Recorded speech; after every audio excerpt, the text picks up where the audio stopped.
Hello, Bobby Torres of Frightbox Recording here. Now, most people think that plugin presets are supposed to save time. You load one up, tweak a few knobs, and your mix should magically sound a lot better. Well, after working on dozens, actually hundreds of home studio mixes, I have news for you. Plugin presets usually do more harm than good. It's not because presets are bad, it's because presets cannot objectively listen to the mix that you're working on. It's a one-sided conversation that usually doesn't end well. Let's dive into it.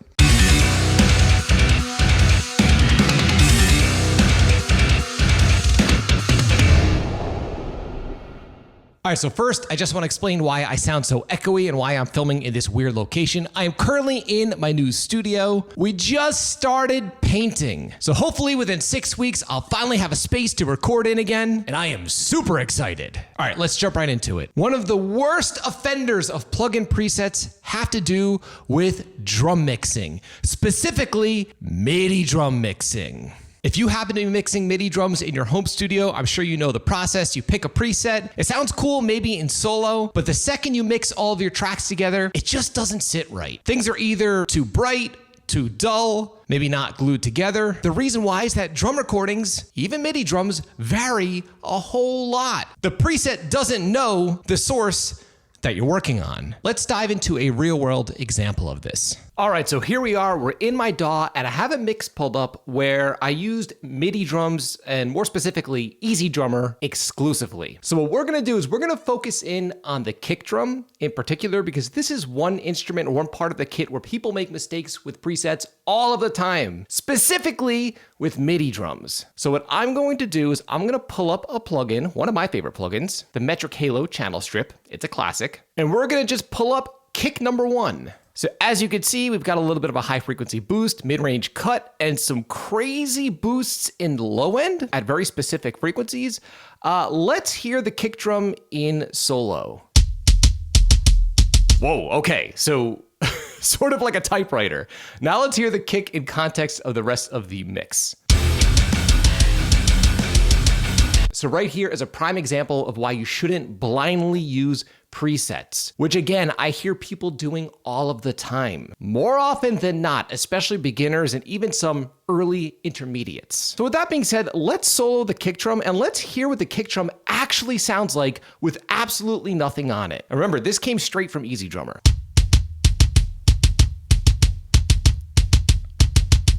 So as you can hear, the kick drum already sounds pretty good, and that's what we have to remember when it comes to MIDI drums. MIDI drums are generally pre-processed, and when I actually mix the track, this is my processing. Very light compression, and actually a little bit of high frequency removal because I felt that the sample from EZdrummer was a little too bright. So let's hear the kick drum in context now with the non-preset plugin settings.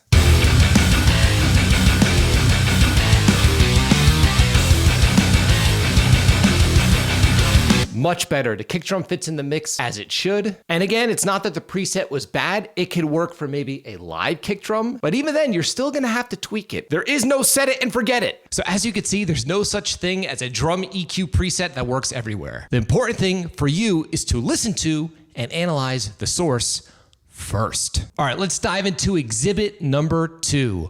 Vocal mixing. Now, one of the worst offenders when it comes to this are these all-in-one vocal processing plugins that are very popular now. Now, I've had the opportunity of diving into dozens of different mixes, especially when working with clients one-on-one. And these plugin presets, I hate to say it, are not where it's at. But don't worry, let's dive into my DAW once more so I can give you a crystal clear real-world example of what ends up happening and what to look out for. All right, so we're back in my DAW, and I have a track pulled up where I recorded some female vocals for a female-fronted rock band in my budget makeshift basement project studio. So what I'm gonna do is I'm going to blindly pick a vocal EQ preset in my plugin, and let's see how that turns out for us.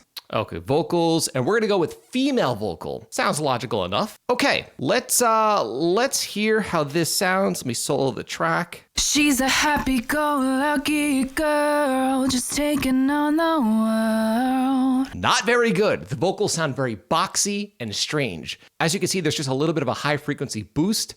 And here's the thing. In this context, with these vocals, with this microphone recorded in this space, we need way more EQ than this. So again, I love this plugin, but for me, this preset is 100% useless and probably for most applications similar to this. So what we're gonna do is we're gonna pull up my real EQ, and this is what my real EQ looks like for this track. And let's hear the vocal. She's a happy-go-lucky girl, just taking on the world.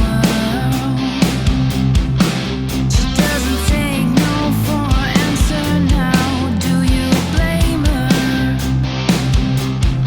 So as you can hear, the vocals now sound silky smooth. They fit in the mix perfectly. And as you can see, my EQ is completely different from the preset. So again, a lot of times people will blindly use presets and wonder why their mixes aren't working. This is the reason why. It all comes down to the source. So as you can see, the preset did not know what microphone we used, what her vocal even sounded like, what range she was singing in, what the room was like that we recorded in. The preset doesn't know that, but you know that. And as long as you understand the basics of EQ and processing and recording, you could use the preset maybe as a starting point, but you still have to tweak it yourself. All right, with that being said, let's dive into guitars. Guitars are an area where people tend to struggle a lot. A lot of times people end up actually turning guitars into rocket science. They make it way more complicated than it needs to be. Now, on the topic of guitars, at the end of this month, I'm hosting a guitar mixing challenge within my private community, the Frightbox Mix Crypt. If you struggle with guitar mixing and would like feedback on your process and your results, you can learn more about the upcoming challenge by clicking the link in the pinned comment below. I'm dropping the multi-tracks for the challenge at the end of this week, so check it out. Now, specifically with guitar presets, what I found is that they tend to ignore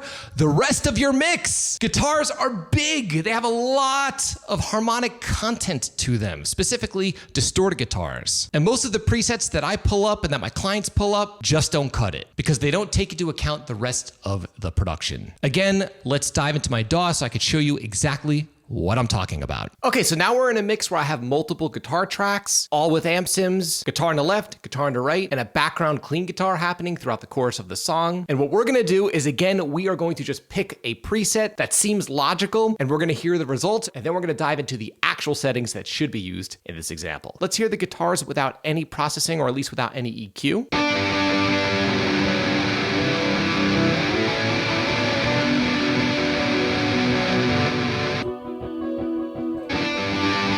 Definitely in dire need of EQ, especially those clean guitars. So what we're gonna do is we're gonna pick a preset. Let's go to electric guitar and let's do add bite. It makes sense. The guitars do sound a little dark. So let's try that. We're gonna add bite to the left guitar. Let's add bite to the right guitar, and let's add bite to the clean guitars. Let's check it out.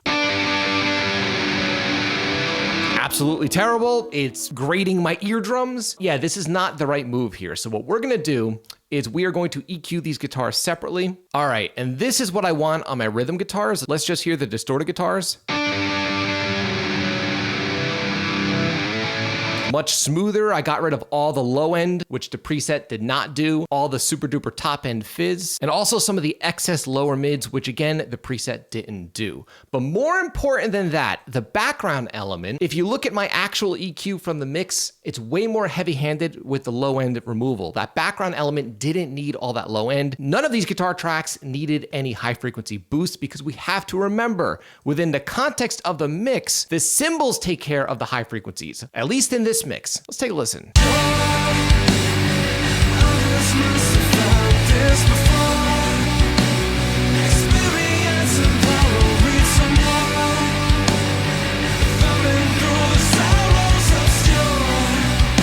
So as you can hear, the preset in this case didn't really work. This might seem straightforward to some, but believe me, after listening to hundreds, maybe even thousands of mixes, a lot of people rely on presets. Not a good thing. So as you can see, guitar processing and guitar EQ has very little to do with the guitars themselves and a whole lot to do with the rest of the mix, which guitar players tend to not think about, but you should be. Okay, with that being said, let's jump into the big tamale here. The worst offender when it comes to plugin presets. Mastering presets. Oh my God. I cannot stand mastering presets for a multitude of reasons. But with that being said, let's just jump into a real world example so I can show you exactly what to look out for and what I'm talking about. All right, one last time, we're back at the DAW and we are going to talk about mastering plugin presets, which I absolutely think are the worst of all of them. I've had one-on-one coaching clients who had great mixes that would slap a preset in the mastering stage on their mix and it would completely ruin all of their work. So let me give you a real world example right here in my DAW. I have a mix pulled up that I'm very happy with, and I just picked the alt rock preset. It's a stock preset here in Ozone, and I think Ozone is an amazing plugin. I've been using it for well over a decade. With that being said, this is an alt rock mix, but let's hear the results. She goes faster, faster, faster than the speed of light on the desert sky.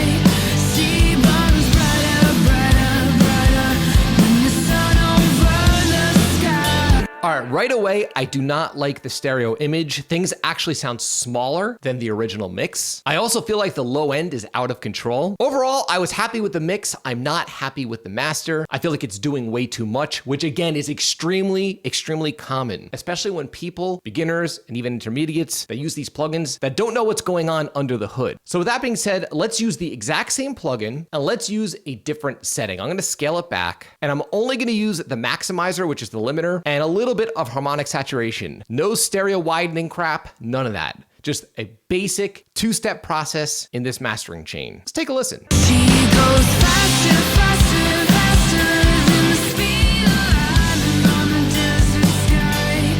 She burns brighter, brighter, brighter than the sun over the sky. All right, much better. The stereo image is way wider. The mix sounds smoother, louder, clearer. Again, not to beat a dead horse. Presets can be useful as a starting point, but they could really hurt things if you're not paying attention, especially in the mastering stage. So as you can see, even though the plugin that I used is a great plugin, I've been using it for 15 years, the preset wasn't cutting it, and it rarely ever does. I know there's AI out there that's supposedly supposed to listen to your mix. I've yet to see this work effectively. Nothing beats human ears and artistic vision. You have to know what your mix needs, and ideally, your mix should sound great before you even master it. So that way, when it comes to the mastering stage, it's plug and play. The problem is people tend to overcomplicate the production and mixing process. And it's not your fault. There's so much conflicting information out on the internet, specifically on YouTube. People turning production into this crazy, complex rocket science. And I don't want this for you. I want you producing better results with the gear you're currently using. Now, because of this, for right now, for absolutely free, I'm offering you direct access to my training, 4 dead simple ways to massively improve your recordings and mixes. In this training, I share with you a technique for prepping guitar tracks that virtually mix themselves. I also teach you how to create instantaneous clarity within your mixes using any old stock EQ plugin. Finally, learn how to take control over the levels in your mixes so that instruments stop fighting with one another. And you'll also learn how to create radio-ready vocal mixes using only stock plugins. Now, I'm gonna be honest, if you're one of these people that's constantly scrolling through TikTok and you have the attention span of a squirrel, don't watch the training. This is not for you. It's for people who are serious like I am about audio production and wanna cut through all the crap online and just learn how to achieve great results with timeless, non-trendy, non-gimmicky techniques. If this is you, you can click the link below in this video's description and I'll see you in the training. So I'm curious to know, as a viewer of this video, are you guilty of overusing plugin presets without actually listening to your tracks objectively? Be honest, objectively first. Don't be shy, leave a comment below in the comment section. I'd love to know what you've been up to in your home studio. And until next time, drink that Spindrift.